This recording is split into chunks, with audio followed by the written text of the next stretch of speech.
Hey you guys, so I'm bringing you a serious video. So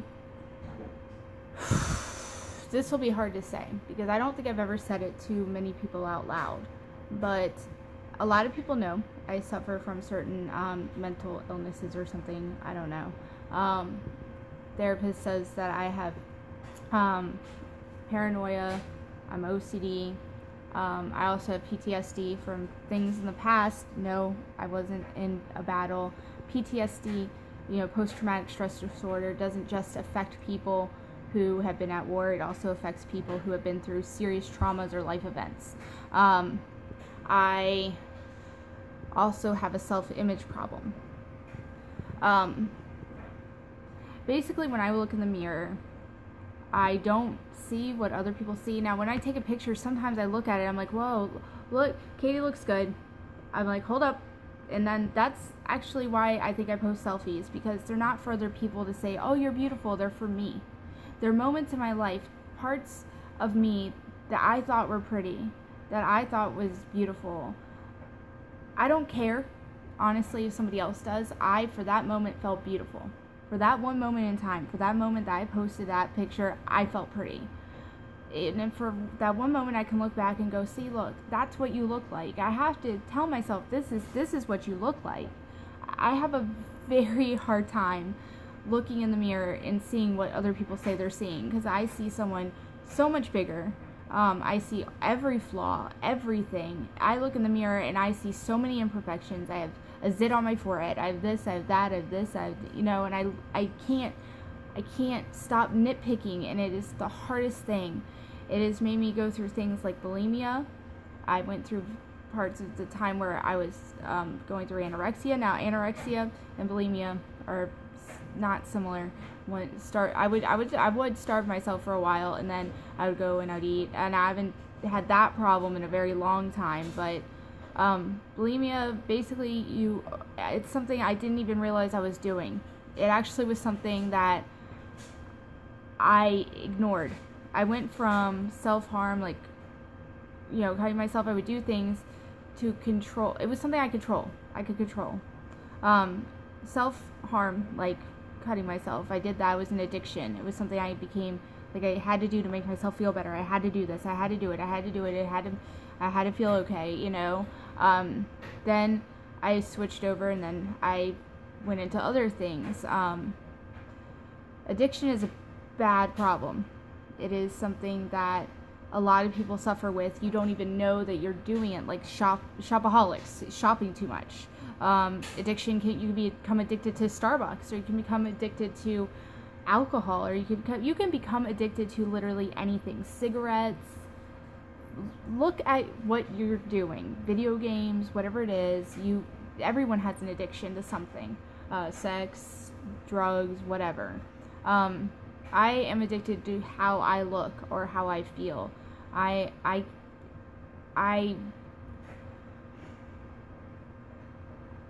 have a problem with who I am.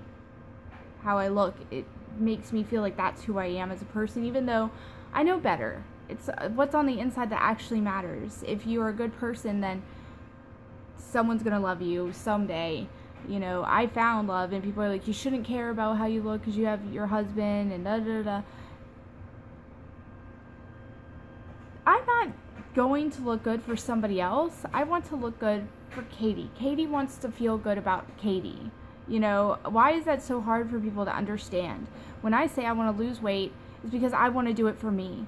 And when I don't, it's because of comments, and I get depressed, and somebody says I'm fat or I'm still fat, even though I've lost like 10 pounds, and they're like, you're gaining a lot of weight, even though I lost 10 fucking pounds. It hurts because all that hard work makes me depressed, because I'm like, I lose. Like, I'm trying so hard and I'm still losing. Like, I can't win.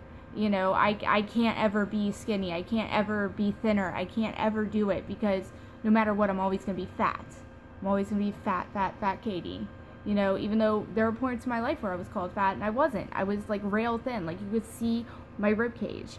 And, my mom used to tell me that girls are jealous. People are jealous of me. Jealous of what?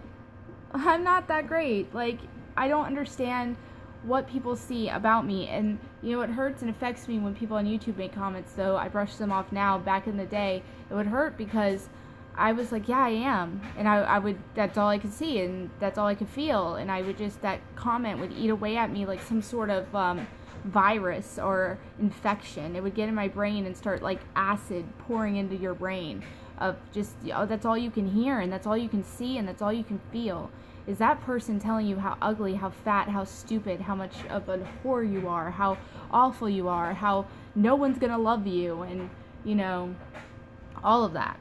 And that's a lot of what I hear now. When people talk about my weight, it's all that repeats in my head. It's all I can hear. It's all I can see. It's all I can do. And I want the voices to stop. I want that voice in here, that voice, those comments, those things to get out of my head, because I'm tired, and I'm sick and tired of people who have small minds controlling me. You know, I can be beautiful. I can lose weight. I need to work harder. I need to stop feeling so damn sorry for myself. I need to pull myself out of my like depressed mode. I got very, very, very depressed. I was very, very depressed yesterday and the day before. I need to stop and look and say, you know, I can lose weight, and those people's comments, whatever, I want to look good for me, and just go do it and stop feeling sorry for myself. So these are things Katie needs to do to build herself up. Yes, I suffered from bulimia. Yes, I did have moments where I starved myself. Yes, these are problems in the past. They don't define who I am now. I went to therapy. I worked through a lot of things. I didn't realize I was slipping back into old habits at all. I had no idea. I didn't realize it. I couldn't see it, but now I can see it. And I'm doing things better now. I am happy because I'm losing weight finally on my own. Not because of some disease like being bulimic or starving myself, because I'm doing it, and it kills me that people still knock me down, because I'm finally doing it the right way, and I'm proud of myself. I wasn't ever going to talk about this in video, and people told me I really shouldn't, especially if I want to do better things with my life, but you know what? This is who I am. My past doesn't completely define me, but it is part of me, and to understand my past is to understand who I am now. I used to have a lot of issues. I still have these issues, but to control them and know and realize them is beautiful. And I want to let other teenage girls and boys know, yes, it is hard as hell to go through school. No, you shouldn't run away. It will be okay. Oh, you will find somebody. And also you don't have to find anyone. You don't have to ever get married. You don't have to do any of these society normalcies. You can do you, okay? You can be happy. I struggle. I battle all the time with certain things and things I've done in the past. And you know, you just have to tell yourself, that was yesterday. Today is today. Yesterday's in the past. We're not going to look back that way. We're going to look forward. So move forward and know you can smile, you can get through it, you can become a better person every single day. Don't let those people who bring you down affect everything about you. You are a good person. You can do it. You know, I just had to make this video, so hopefully it helps somebody out there. Sorry it's so long. It just needed to be said. This is how I feel, and I love you guys. Thanks for watching.